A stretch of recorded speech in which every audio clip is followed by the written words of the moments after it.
안녕하세요. 저는 올해 36살인 미혼 여성입니다. 제 사연은 결혼이라든지 예비 신랑이라든지 그런 내용은 아니고요. 가족 이야기입니다. 저는 딸만 셋인 집에서 막내딸로 태어났는데요. 위에 언니들은 연년생이고 저만 언니들과 한 9살에서 10살 정도 차이가 납니다.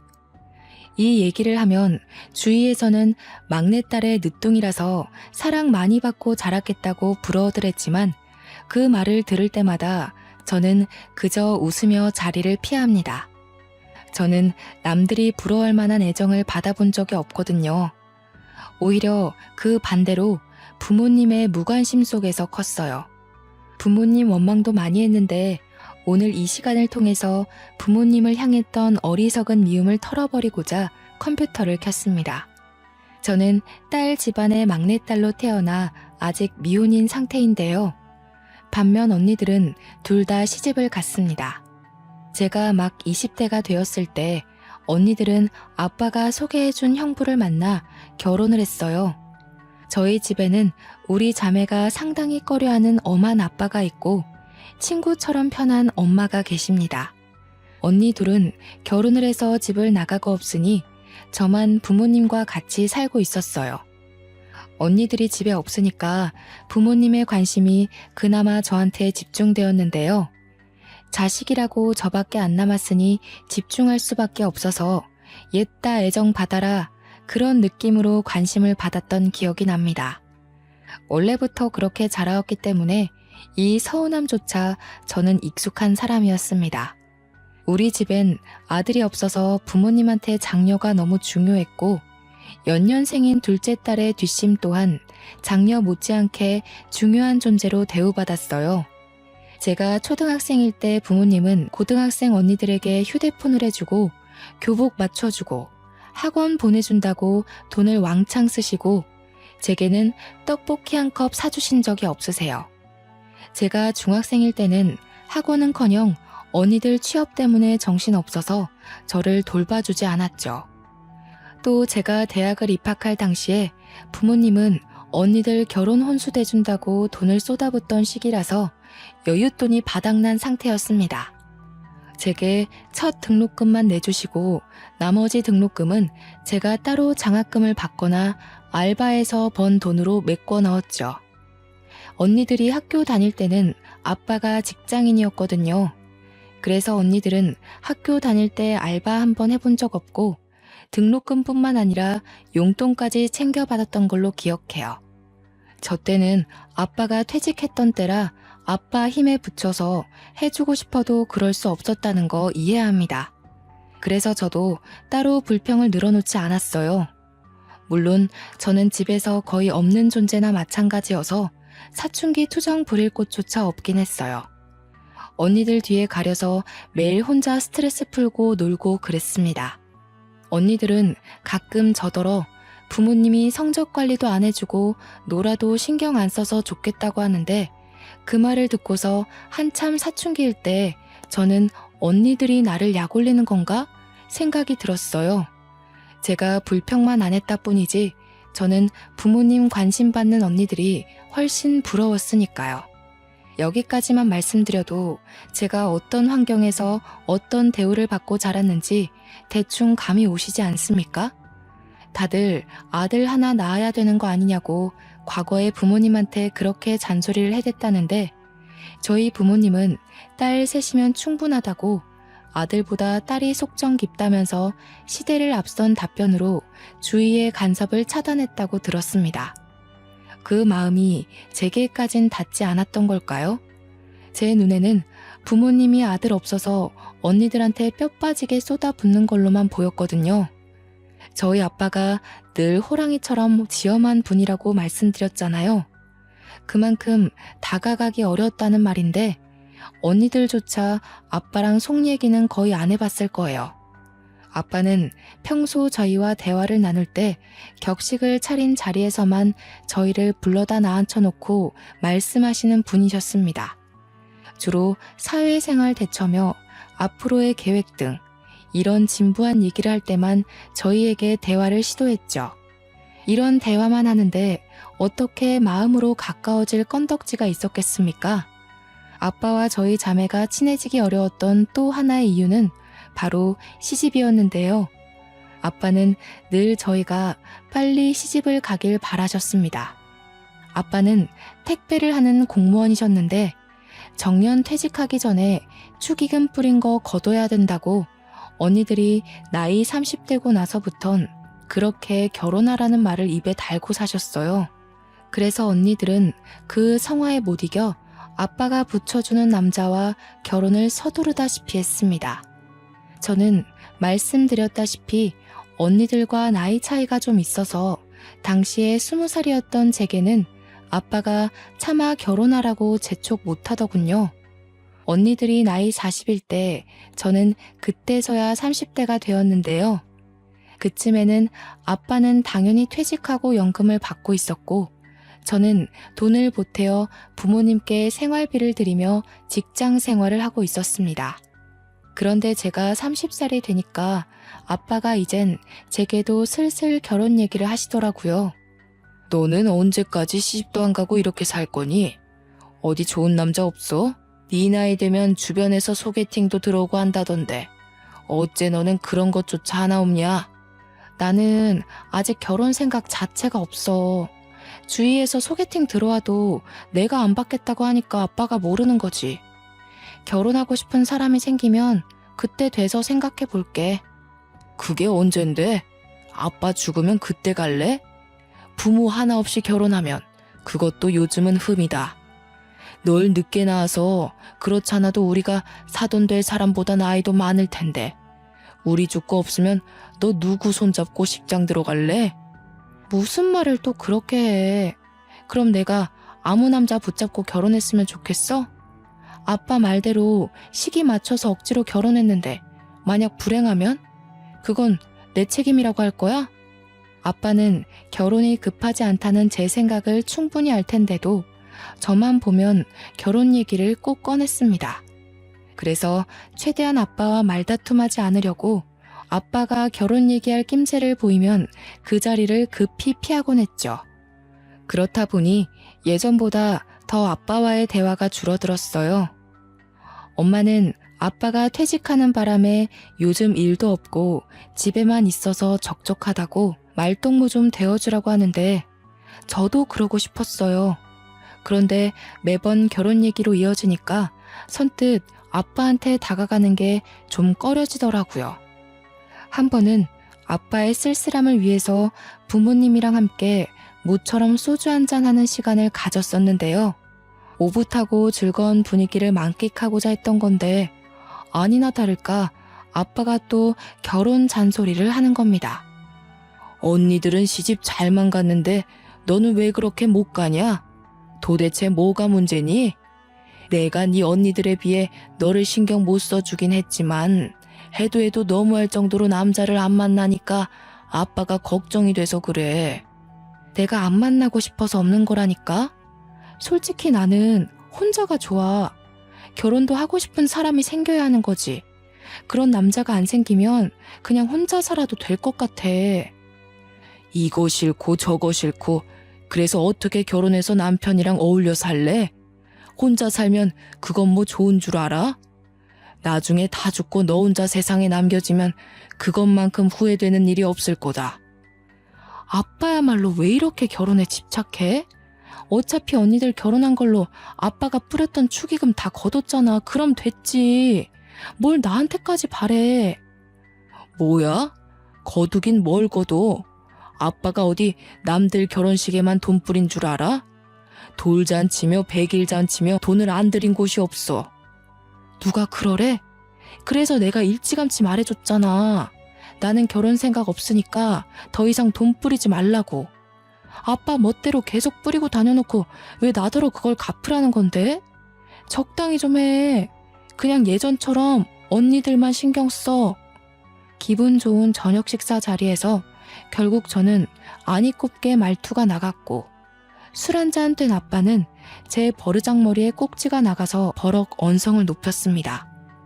저도 그땐 술 때문이었는지 과거의 언니들만큼 못해줬다는 걸로 아빠한테 딴지를 걸고 말았네요. 솔직히 엄마 아빠가 언니만 신경 썼지 내가 뭐라든 관심이나 가졌어? 난 상 같은 거 받아와도 그걸 가방에서 꺼낸 적이 없었어. 왜 그런지 알아? 엄마 아빠는 늘 언니들 때문에 바빴거든. 이럴 거면 차라리 날 낳지 말지 그랬어. 아들도 아니었는데 딸인 거 알았을 때 날 지우지 그랬냐고. 이 녀석이? 아무리 우리가 너한테 신경을 못 써줬다고 하더라도 말버릇이 그게 뭐야? 엄마 아빠 사정 몰라서 그래? 어쩜 너는 다 커도 이렇게 어린 생각만 하는 거냐? 그동안 언니들 하는 거 보면서 배운 것도 없어? 여보, 그만해요.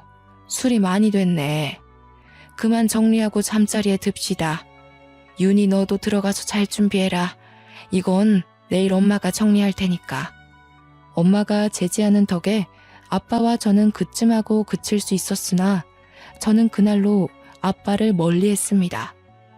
원래도 가까운 사이가 아니었는데 제 고의적인 행동으로 인해서 더 멀어진 거죠. 그렇게 아빠한테 삐친 채로 말 한마디 안 하고 지낸 지 한 달이 지났을까요? 회사에서 일하고 있었는데 엄마한테 전화가 오더라고요. 엄마는 보통 제가 근무 중인 거 알아서 그 시간에는 전화를 안 걸어요. 그런데 그날따라 연달아 2번이나 전화 오길래 받아봤는데요. 다름 아닌 아빠가 교통사고로 병원에 있다는 연락이 아니겠습니까? 놀란 저는 근무지에 얘기하고 얼른 병원으로 달려갔습니다. 가니까 엄마가 아직 눈 못 뜨고 있는 아빠 옆에서 아빠 손을 잡고 앉아있더라고요. 어떻게 된 거냐고 물어보니까 엄마가 망연자실한 표정으로 말씀하셨어요. 네 아빠 곧 생일이잖니. 신발 하나 사주려고 택시 타고 백화점 가는데 웬 중앙선을 넘어온 차가 우리 택시 쪽으로 돌진하는 거야. 기사님이 그걸 피하려다가 콘크리트 옹벽을 들이받았어. 지금 기사님도 많이 다쳐서 가족들 오고 난리도 아니었다. 사고 때에 아빠랑 기사님 쪽으로만 강하게 부딪혀서 엄마는 무사했다고 들었습니다. 엄마도 이마랑 팔꿈치 쪽에 작은 타박상이 있었지만 엄마가 이건 아무것도 아니라면서 아빠 어떡하냐고 눈물을 보이시더라고요. 저도 마음이 안 좋았어요. 의식을 못 찾고 계시는 거면 가벼운 사고는 아니란 거잖아요. 또 아빠가 호흡기를 끼고 있는데 어떻게 마음이 아무렇지 않을 수 있겠습니까? 나중에 의사가 와서 하는 말로는 아빠한테서 뇌출혈 증상 말고는 따로 보이는 외상이 없다고 했으나 정확한 건 아빠가 깨어나고 정밀 검사를 좀 더 진행해봐야 알 수 있다고 했습니다. 저는 불안한 마음으로 다음날 연차까지 내면서 엄마와 아빠 옆을 지켰는데요. 그날 밤늦게 아빠가 깨어나신 거 있죠? 어차피 다음날 검사를 할 수 있기에 일단은 기다려야 했는데 문제는 그게 아니었습니다. 엄마는 깨어난 아빠의 모습을 보고는 평소와 다르다고 했습니다. 아빠가 어딘가 모르게 발음이 어눌하고 시선을 잘 못 맞췄어요. 저와 엄마가 하는 말을 잘 알아듣지도 못했고 우리를 아예 못 알아보는 것 같았죠. 말도 잘 안 하시는 데다가 인지 능력도 떨어져 보였습니다. 급한 대로 간호사를 불러서 상태를 확인을 했는데 간호사 표정이 안 좋더라고요. 왜 그러냐고 물어봐도 간호사는 증상이 예상외로 안 좋다고만 대답할 뿐 선뜻 정의를 내려주는 게 아니라서 더 묻지는 못했습니다. 다음날 정밀 검사를 몇 차례 더 진행했는데 그때서야 간호사 표정이 왜 그랬는지 알 수 있었죠. 아니나 다를까 아빠가 외상성 치매 증상이 나타났다고 하는 거 아니겠어요? 교통사고 후유증이라는데 사고로 인해 뇌신경이 크게 흔들려서 손상이 되어 버렸다고 합니다. 그날로 아빠는 62살이란 젊은 나이에 조기 치매 판정을 받았습니다. 완전 집안의 날벼락이 떨어진 셈과 같았죠. 엄마와 저는 너무 큰 충격을 받아서 한동안 크게 상심했습니다. 어제까지만 해도 멀쩡하던 아빠가 한순간에 말도 제대로 못하는 어린아이가 되어버렸어요. 제게 결혼 언제 할 거냐면서 눈을 무섭게 뜨고 몰아붙이던 저희 아빠가 이젠 제 눈도 못 마주친다고요. 이건 아빠와 다투는 바람에 아빠가 미워서 계속 피해 다녔던 상황과는 확연히 다르잖아요. 우리 아빠가 치매라니. 저는 저를 알아보지 못하는 아빠의 모습을 받아들이기가 너무 힘겨웠습니다. 한참 상심 끝에 저는 연락뜸하게 지냈던 언니들에게 이 사실을 알렸고 언니들이 그 주 주말에 병원을 찾아왔어요. 다른 지역에 사는 사람들이라서 본래 하던 일도 있고 주말에 시간 맞춰 오느라 다소 늦게 아빠를 살피러 왔는데요. 그래도 윤이 있어서 다행이다. 엄마 혼자 있었으면 봐주기 힘들었을 거잖아. 이게 보험 처리가 되는 문제였던가? 보험사 연락해봤어? 뇌 손상이라고 하더라도 치매 쪽으로 빠지면 보험에 불리하다는 말을 들은 것 같은데 우선 여기 있지 말고 요양병원으로 옮기는 것부터 하자. 여기 병원 돈 많이 나와. 명절이 아니고서야 만날 일이 없어서 언니들과는 오랜만에 만나는 거였습니다. 그런데 저와 엄마와 달리 언니들은 아빠 증세를 보고도 생각보다 덤덤한 반응이더군요. 사정을 더 들어보니까 둘째 언니는 이미 심호되는 사람이 치매로 있었고 첫째 언니는 아빠한테 어릴 때 싸대기 맞은 기억 때문에 원래부터 아빠를 별로 안 좋아했던 거였어요. 그래도 그렇지 부모님이 사고가 나서 평생 장애를 안고 살게 생겼는데 너무 무심한 거 아닌가 싶더라고요. 아빠 병원비 나 혼자 감당하기 어려워. 당분간 검사도 주기적으로 받아야 된대. 엄마랑 나 생활할 돈 다 쏟아 부어도 부족할 판이야. 언니들이 돈 좀 보태줘야 돼. 우리 부모님 일이니까 저는 당연한 일이라 생각하고 제안했던 건데 형부들도 그렇고 언니들도 그렇고 제 말에 선뜻 대답하지 않는 겁니다. 서로 눈치를 보고 있는데 그 꼴이 딱 봐도 돈 나가는 게 아까워서 고민하는 모습이었습니다. 아이고 됐다. 무슨 가정 있는 사람들한테 돈을 달라고 하니 자기 식구들 먹고 살 여건도 빠듯할 텐데. 내가 저기 외가 쪽에 알아볼 테니까 너희들은 아빠 신경 쓰지 말고 한 번씩 안부 전화나 줘. 바쁜데 그만 돌아가도 좋아. 아무래도 엄마 또한 언니들과 형부들의 태도를 눈치챘나 봅니다. 괜히 거절당할 게 뻔해 보였는지 애초에 도움을 청하려고 하지도 않더라고요. 저는 이건 아니지 싶어서 막내지만 다 큰 언니들 앞에서 한 소리하고 말았습니다. 자식들이 버젓이 있는데 뭐하러 남한테 돈을 빌려. 우리가 보태서 아빠 병원비 하면 돼. 언니들이 좀 보태줘야지. 형부들 돈 많은 사람이잖아. 다른 사람도 아니고 우리 아빠가 위급해. 아빠가 언니들한테 쏟아부은 돈이 얼만데 병원비 한 번 대주는 게 그렇게 싫어? 아빠한테 쓰는 돈이 아까워서 이러는 거야? 넌 따로 챙길 식구가 없으니까 그런 맘 편한 소리 하는 거지. 그리고 아빠가 우리한테 돈 쏟아부었다고 해서 우리가 마냥 행복했을 것 같니? 나랑 언니는 그게 제일 불행이었어. 제발 아빠가 우리한테 신경 좀 꺼주길 바랬다고. 사사건건 간섭받는 게 얼마나 숨막히는지 모르지 넌? 됐어. 우리끼리 싸워봤자 뭐해. 윤희야, 일단 병원비에 대해서는 우리가 의논해보고 연락해줄게. 근데 언니가 한마디만 하자. 보이는 대로만 생각하지 마. 우리한테는 아빠 울타리가 지옥이나 다름없었어. 저는 그냥 자식된 도리로서 병원비 좀 보태달라고 했을 뿐인데 제가 이런 경고까지 들어야 할 정도로 잘못했던 걸까요? 첫째 언니나 둘째 언니나 제 말에 울컥해서 아빠에 대한 반감을 고백했는데 이 자리에 아빠가 있다는 것도 잊었나 봅니다. 아무리 아빠 정신이 온전치 못한 상태라고 해도 아빠가 함께 있는 자리였단 말이에요. 어떻게 저리 기본적인 도리도 없을 수가 있죠? 엄마는 이미 언니들을 등지고서 아빠만 살피고 있었는데 표정을 보니까 언니들한테 실망한 기색이 역력했어요. 그런데도 그 실망한 표정을 언니들한테는 들키지 않으려고 숨기더군요. 언니들은 그 정도의 말밖에 안 하고는 고작 병실에 30분 정도 있다가 우르르 나가버렸습니다. 심지어 전화로 연락해준다고 하더니 며칠을 기다려도 전화 한 통이 안 오더군요. 그래서 제가 작은 언니한테 먼저 전화를 걸었습니다. 내 돈이 아니잖아. 나도 그날 집에 내려가는 길에 네 형부랑 많이 다퉜어. 지금 합의 본 액수가 한 100만 원이거든? 더는 어려워. 100만 원? 아니 병원비에 앞으로 요양비까지 들어갈 돈이 많아. 그럼 나랑 엄마는 손가락 빨면서 지내? 아무리 출가 외인이라지만 너무하는 거 아니야? 그럼 어떡하라고. 네 형부 엄마도 치매 환자야.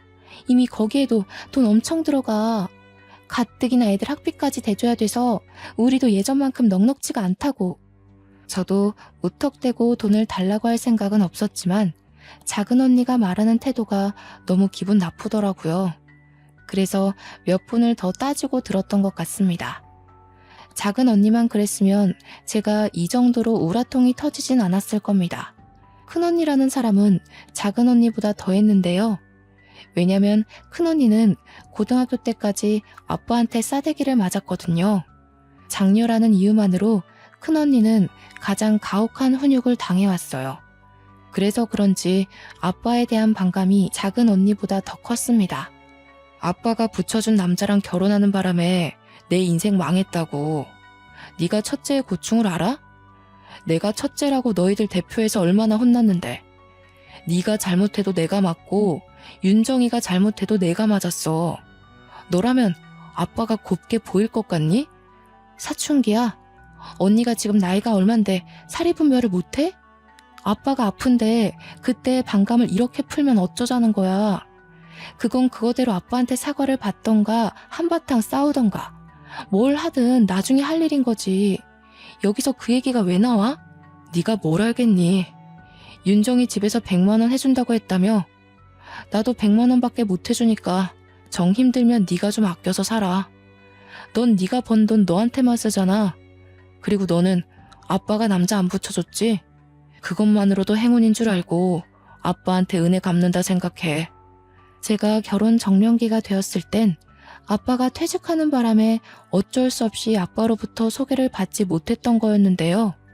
그걸 저더러 특혜라고 생각하라는 큰언니 말이 너무 어이없지 않습니까? 언니들이 아빠한테 가장 크게 서운해한 점은 다름 아닌 결혼 때문이 가장 컸습니다. 언니들은 막상 결혼할 때는 좋다고 결혼해놓고 부부싸움을 하기만 하면 자신들의 인생을 이렇게 만든 아빠를 욕했어요.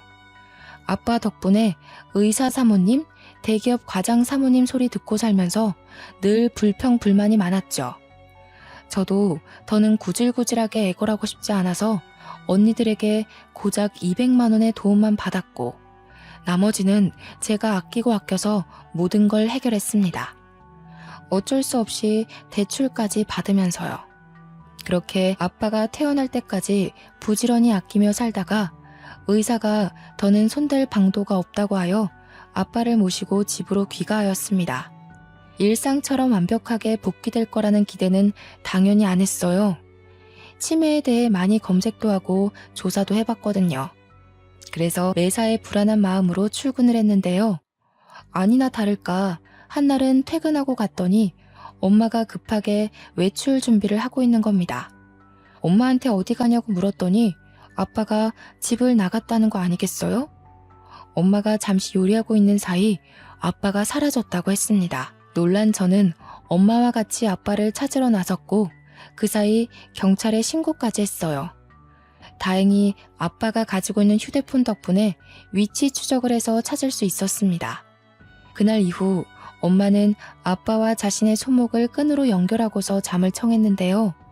엄마도 아닌 척하지만 그날 많이 놀란 것 같았어요. 이걸 다행이라고 해야 할지 모르겠지만 아빠는 대소변을 못 가리거나 아이처럼 음식으로 장난치는 증상은 없었습니다. 그러나 유독 돈에 집착하는 모습을 보였어요. 10원 하나라도 누가 자기 돈에 손을 대기만 하면 버럭 소리 지르면서 근처도 못 오게 하더라고요. 아빠는 그렇게 집에 있는 현금과 통장을 매일 매시간 확인하고 만지고 감췄습니다. 그런데 문제는 아빠가 아빠 돈뿐만 아니라 제 돈도 엄마 돈도 모조리 다 숨겨버린다는 겁니다. 자기 것도 아닌 카드랑 통장까지 모두 보이기만 하면 다 제 것으로 여기며 훔쳐갔어요. 한날은 출근한다고 바쁘게 나갔는데 차에 기름이 없길래 주유소에 잠깐 들렸거든요.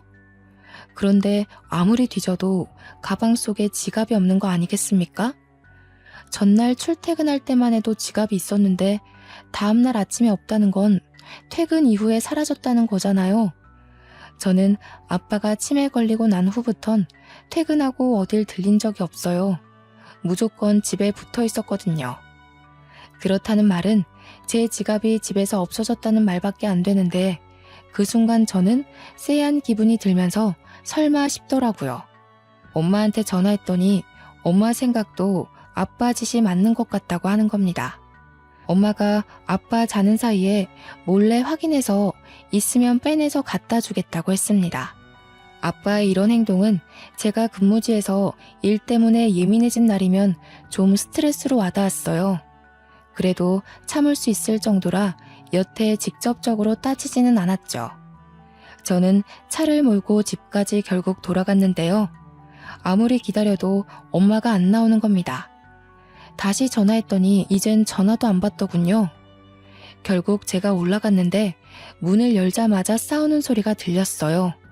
알고 보니 엄마가 제 지갑 빼내려다 아빠한테 걸려서 맞고 있는 게 아니겠습니까? 놀라서 신발도 못 벗고 들어가 아빠를 말렸는데 이번엔 아빠가 저를 모르는 사람 취급하며 저한테 손찌검을 하려고 하더라고요. 그걸 또 엄마가 일어나서 말리고 아주 난장판인 순간이었습니다. 안 그래도 회사 지각에 차 기름 넣을 시간까지 없어서 예민한 상태였는데 결국 저는 여태 쌓여있던 불만을 모두 터뜨리고 말았습니다. 제발 좀 그만해 아빠. 우리 힘들어. 아빠 때문에 안 그래도 살기 힘들다고. 아빠가 이렇게 우리 숨통 조르지 않아도 엄마랑 나 죽을 것 같이 힘들어. 아빠 때문에 나 회사 잘리면 아빠 뭐 먹고 살 건데? 우리 어떻게 살아가냐고. 제발 그냥 가만히 좀 있어주면 안 돼? 아무것도 하지 말고 제발 좀 얌전히 있어. 그러면 안 되는 줄 알지만 제가 울면서 악을 썼더니 아빠가 올리고 있던 손을 내리더군요. 그리곤 엄마를 밀치고 다시 제 지갑을 들고 가 꽁꽁 숨기는 짓을 이어갔어요. 말이 안 통한다는 건 이미 아빠가 치매 판정을 받았을 때부터 알았던 사실인데 그 순간엔 알고 있는 그 사실마저 모든 게 원망스럽더라고요. 저는 그 자리에서 한참이나 서럽게 울었습니다. 다 포기하고 아무것도 안 하고 싶었어요. 그땐 차라리 아빠를 요양병원에 보낼까 생각도 했어요.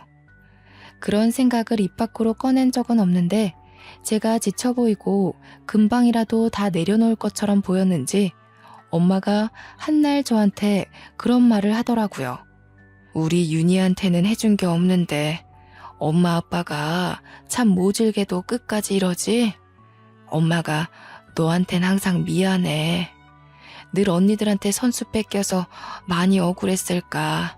아쉬운 소리 하는 걸로 들릴지 모르겠지만 엄마는 지금 네가 있어서 얼마나 힘이 되는지 몰라. 엄마는 힘 닿는 데까지 네 아빠를 직접 보필하고 싶어.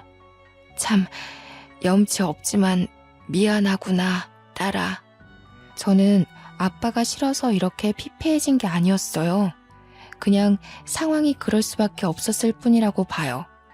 그래서 엄마가 하는 말에 저는 또 한 번 흐트러진 정신을 다잡으려 안간 힘을 썼고 주저앉고 싶은 마음을 겨우 참았습니다.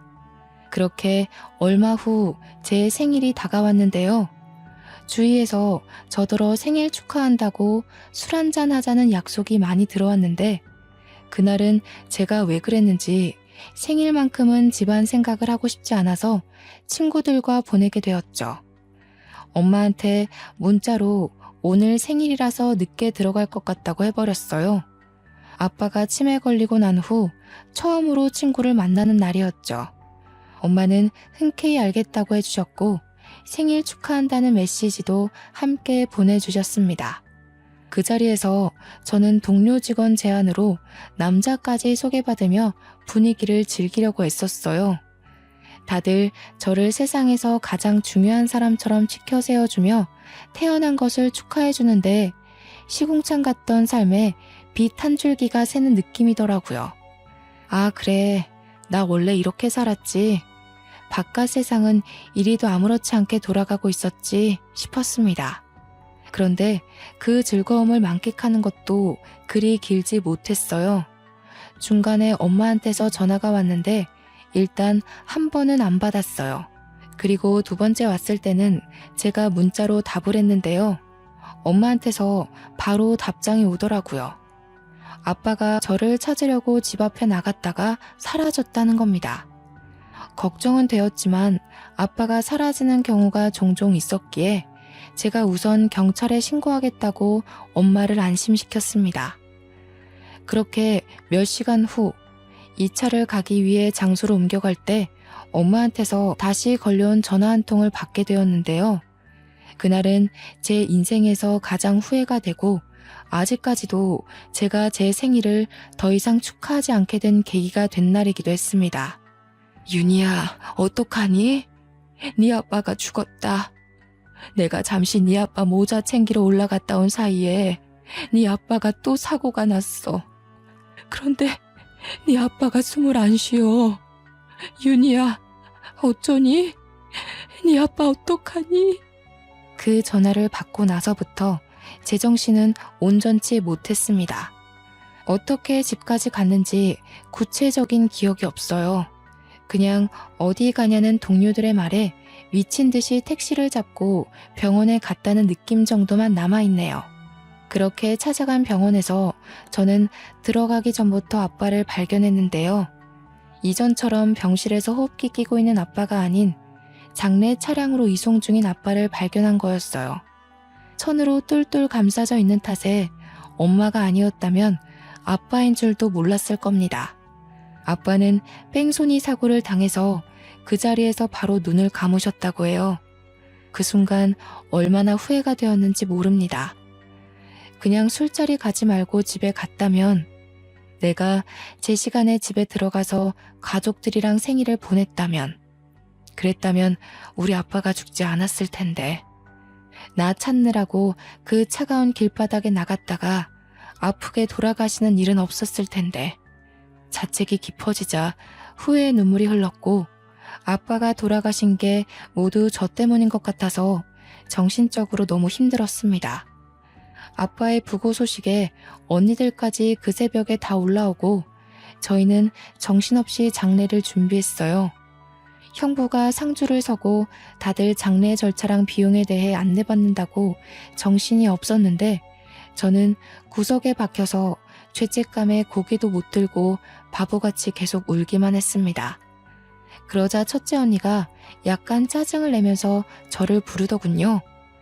최윤희, 언제까지 놀고 있을 거야?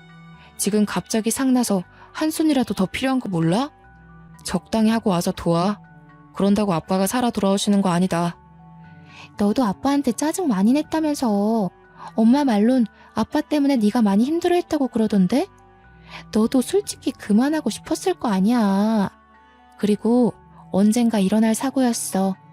치매 증상에서 제일 위험한 게 밖으로 놔두는 거잖아. 사고랑 직결된 문제니까. 언니 둘은 저더러 자기들이랑 똑같이 아빠한테 학을 떼놓고선 뭘 이제 와서 후회하고 오냐고 하더라고요. 그 소리를 듣는데 화가 났던 저는 당시 저의 죄책감을 언니들한테 풀려고 했던 것 같아요. 언니들은 아빠 자식 아니야? 지금 남이 죽었어. 아빠가 돌아가셨는데 겨우 그렇게밖에 말 못해? 막말로 아빠가 언니들한테 형부들 붙여준 게 그렇게 잘못된 일이야? 언니들도 형부들 돈 많아서 좋다고 여기저기 자랑하고 다녔잖아. 잘난 것도 없는 언니들 아빠가 뒷바라지 다 해서 사모님 소리 듣게 만들어줬잖아. 어머머, 우리가 무슨 자랑을 했다고 그래. 너 없는 소리 지어내고 그러는 거 아니다. 잘 모르면서 어줍잖게 시비 걸지 마. 그리고 방금 잘난 것도 없다고 했니? 너만큼 잘난 게 없겠어? 머리에 피도 안 마른 게 기어오르네. 아빠 방법이 틀렸다고 해도 나는 언니들이 그걸 이해해줄 나이가 됐다고 봤어. 나도 아빠가 어떤 마음으로 언니들한테 애썼는지 알겠는데 언니들은 대체 왜 몰라? 아니면 알고도 그냥 모르고 싶은 거야? 어떻게 그 나이 먹고도 철이 없을 수가 있어. 이게 술 먹고 왔다더니 돌았나. 조용히 안 해? 사람들 다 보는 데서 교양 없게. 너야말로 생일 파티한다고 철없이 술 먹다가 온 거잖아. 네가 술 먹는다고 늦게 오지만 않았어도 아빠가 밖을 나갔겠니? 그렇잖아도 제가 스스로 자책하고 있던 부분을 작은 언니가 콕 집어 얘기해주니까 순간 목구멍이 턱 막히더라고요. 당시에는 그랬어요. 아무리 이런저런 이유를 갖다 붙여도 아빠가 돌아가신 건 결국 저 때문이라는 결론밖에 내릴 수가 없었죠. 저제 이러지 말고 그냥 앉아서 쉬어. 우리가 다 할게. 그리고 이거 돈 필요하면 나한테 따로 연락해. 내가 처제라면 얼마든지 보태줄 수 있어. 형부가 슬쩍 제 손에 무언가를 쥐어줬는데 다름 아닌 돈이었습니다. 그러면서 제게 귓속말로 덧붙이는 말이 부르기만 하면 언제든지 서울로 올라온다는 겁니다. 아, 그러고 보니 현실 때문에 잠시 잊고 살았는데요. 제게는 언니들한테 말 못했던 엄청난 비밀이 하나 있었습니다. 큰형부, 작은형부 둘 다 제게 다른 마음을 품고 있었다는 거예요. 과거의 형부들은 하나같이 전부 언니들을 소개받고도 저한테 따로 관심을 보였습니다. 막내딸은 얼굴도 안 보고 데려간다는데 제가 딱 그 짝이었거든요. 제 입으로 이런 말 하기 좀 그렇지만 우리 세 자매들 중 제가 가장 외적으로 뛰어난 편이었어요. 부모님이 뒷바라지 팍팍 해줘서 잘 나갔던 건 언니들이었지만 주위 이웃이나 지나가는 사람들은 외적인 것 하나만 보고서 언니들이 아닌 제게 더 많은 관심을 주었습니다. 형부들도 마찬가지였죠. 비록 아빠를 통해서 언니들을 소개받았지만 사실 저와 결혼을 하고 싶었던 겁니다. 형부들은 언니들이랑 결혼하고도 신혼 초에 저한테 연락을 많이 보냈었어요. 저는 그 잘못된 관심을 받고도 언니들 가정을 파탄내고 싶지 않아서 그냥 모른 척 넘겼습니다. 당시는 제가 너무 어렸기도 해서 이 사실 자체가 그저 미안하더라고요. 그래서 언니들한테 영원히 숨길 비밀로 혼자만 알고 있던 사실이었습니다. 그런데 장례식장에서 저는 그 마음이 틀어지고 말았죠. 당장 이곳을 초토화시켜버릴 수 있었지만 저 또한 아빠한테 잘한 것 없는 입장이기에 일단 장례만큼은 조용히 치르고 싶었어요. 그래서 우선은 참고 넘겼습니다. 아마 언니들은 형부들의 흑심을 까맣게 모르고 있을 겁니다. 저 또한 형부들의 흑심이 여태까지 이어져 왔는지는 몰랐는데 이참에 잘 됐다고 봐요. 언니들 가정을 확실히 망쳐놓을 수 있을 것 같거든요. 차라리 제대로 인생 망해봐야 아빠도 욕먹는 게 덜 억울하지 않겠습니까? 그렇게 인정 없는 장례 절차를 마치고 집으로 돌아온 날, 저는 엄마랑 같이 아빠 물건을 정리했어요. 그때 엄마가 제게 무언가를 건네줬는데 저는 그걸 바로 알아볼 수 있었죠. 그건 다름 아닌 아빠가 그렇게 끼고 사수했던 통장들 중 하나였습니다. 받아. 아빠가 너 주려고 가지고 있던 거야. 너 결혼하면 줄 예단비인데 너 크면 꼭 챙겨줄 거라고 그렇게 꽁꽁 감추고 있었어. 코앞에 있던 자기 딸도 못 알아봤으면서 통장 주인은 꼭 너라고 내내 당부했거든. 엄마가 힘겨운 마음을 다잡고 말하기를 아빠가 평소 엄마한테 그랬대요. 막내한테는 언니들만큼 못해줘서 늘 미안한 마음을 안고 살고 있다고요. 언니들은 태어날 때부터 걸음마를 하고 유치원을 가고 초중고에 대학까지 가는 내내 한시도 눈을 떼본 적이 없는데 결혼까지도 신경 써주고 모은 돈 다 털어가면서 바치고 그랬는데 저는 아빠 스스로도 평생 죄책감을 묻어두고 있었을 정도로 쓸쓸히 크게 했다고 말이에요. 아빠도 그걸 알아서 제 생각만 하면 그렇게 미안한 마음밖에 없었다고 합니다. 그나마 저한테는 해줄 수 있는 게 이것밖에 없었기에 아빠는 연금에서 생활비를 제한 모든 돈을 차곡차곡 모았다고 했어요. 엄마가 주는 통장을 받고 그걸 펼쳐보는데 저는 바닥에 놓인 아빠의 영정사진을 차마 쳐다볼 수가 없었습니다. 통장 내용을 보자마자 눈물을 터뜨렸기 때문인데요. 통장 잔액 옆에 입금자 명이 전부 미안해 막내딸로 기재되어 있는 거 아니겠습니까? 평소 고맙다, 미안하다 이런 말 못하시는 분이라는 걸 알아서 이 간결한 표현 하나만으로도 아빠의 마음이 얼마만큼 담겨 있는지가 충분히 느껴졌어요. 아빠는 어릴 때부터 어렵게 살아서 자식만큼은 돈 때문에 걱정하지 않도록 살게 해주려고 젊은 시절부터 피땀 흘려 일만 했다고 했습니다.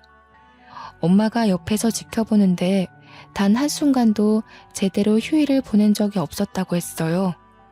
주말에도 친구 일하는 데 가서 일용직으로 돈을 벌었고 평일에는 택배 일하면서 돈을 벌었고 허리가 아픈데도 병원비 나가는 게 아까워서 파스만 붙이며 견뎠다고 합니다.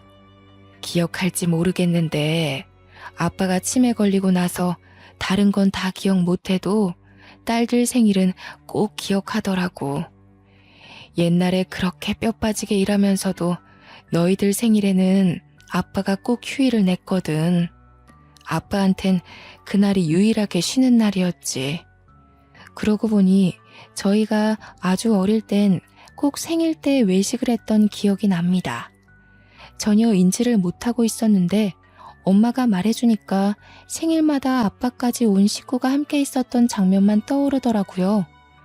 그래서 아빠 사망한 그날도 제 생일인 걸 알았던 아빠가 제가 늦게까지 집을 안 오니까 무슨 일 생긴 것 같다고 나선 거였다고 하네요. 이 말을 듣고서 저는 더없이 오열을 했습니다. 아빠를 너무 몰라줬던 것 같아서 마음이 아플 정도로 미워졌어요.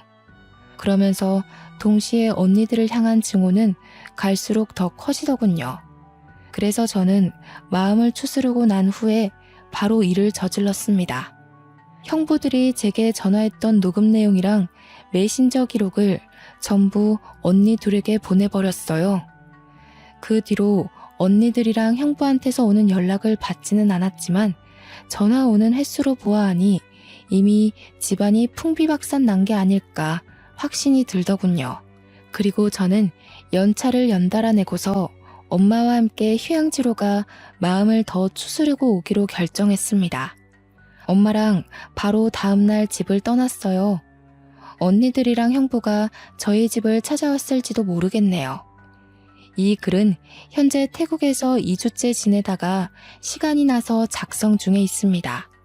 아빠가 돌아가신 지 아직 한 달도 채 되질 않았어요. 저와 엄마의 마음은 많이 괜찮아졌으나 그래도 아직은 시간이 더 필요할 듯합니다. 그리고 아빠가 제게 주려고 모았다던 예단비 있잖아요.